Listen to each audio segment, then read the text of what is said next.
ورحمة الله تعالى وبركاته. كيف الحال يا جماعة؟ إن شاء الله طيبين. بشروني عن حالكم. والله اشتقت لك يا عزيزي وعزيزتي المشاهدة.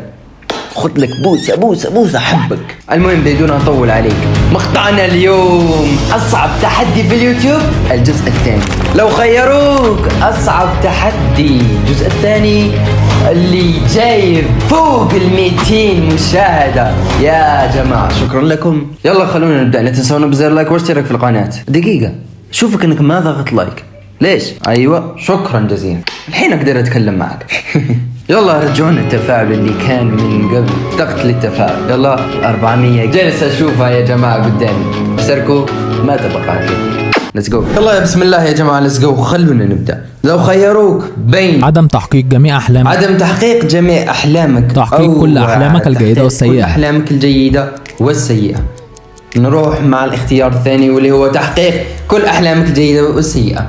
أي بطبيعة الحال أنه الحياة تجارب، تأخذ أشياء جيدة وأشياء سيئة وأنت تتعلم تبقى أسبوع داخل كوخ صغير مقابل الشهرة. لو خيروك بين أنك تبقى شهر داخل قصر مهجور مقابل الغنى، الشهرة، تبقى شهر داخل قصر مهجور مقابل الغنى، لا أروح مع الشهرة، لأن مجال اليوتيوب يا جماعة مع أنه المال يغري بس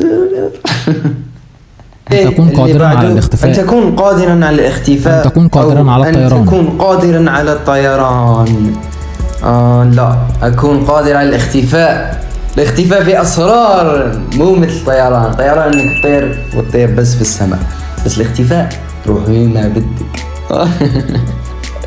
لو خيروك بين أن تقول الصدق، أن تقول الكذب فقط لأسبوع كامل، أن تقول الكذب فقط لأسبوع كامل، لا الصدق، والصدق أجمل وأخير من الكذب. اللي بعده أوكي.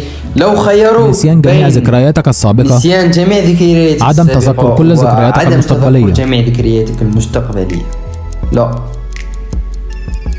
نسيان جميع ذكرياتي السابقة. العيش من دون التعرض للخوف. لو خيروك العيش من دون التعرض للألم مجددا، أو العيش من دون التعرض للألم مجددا، لا الألم أصلا الخوف ليس شيئا ليضر الإنسان، بل هو شيء يخلق أن تلون شعرك باللون الأبيض. لو خيروك أن ترتدي ملابس غير متناسقة لبقية حياتك، أن ترتدي ملابس غير متناسقة لبقية حياتك. والله أرتدي ملابس وما أصبغ شعر، والله ما أكون إنسان. الله عليك. الزواج بالشخص الذي تحبه مقابل التخلي عن أصدقائك. أسهل لو خيروك. الزواج بشخص عادي وتحتفظ بأصدقائك مقابل التخلي عن أصدقائك. الزواج بشخص عادي وتحتفظ بأصدقائك، لا الشخص الذي أحبه من الآخر دايركتلي. اللي بعد، لو خيروك بين أمك أو $1,000,000 أو $1,000,000، هذا أصعب. لو خيروك بس سهل. أمي بين أسهل. أمي بطبيعة الحال برضا الوالدين تأتي $1,000,000. ذكاء كل شيء موجود في قناتي أنا يا جماعة. ما عليك أنت إنك تشترك وتنتظر الجديد، بس راح أمتعك بمحتوى ما فيش مثله. الله عليك. المهم لا تنسونا بزر لايك واشتراك في القناة. نلتقي في مقطع جديد إن شاء الله يكون استمتعتم في هذا المقطع، مقطع جميل للعودة. سلام. أفضل أني أنا أعيش في قصر وأخذ المال وأترك الشهرة، لا بس ما أسمح في اليوتيوب.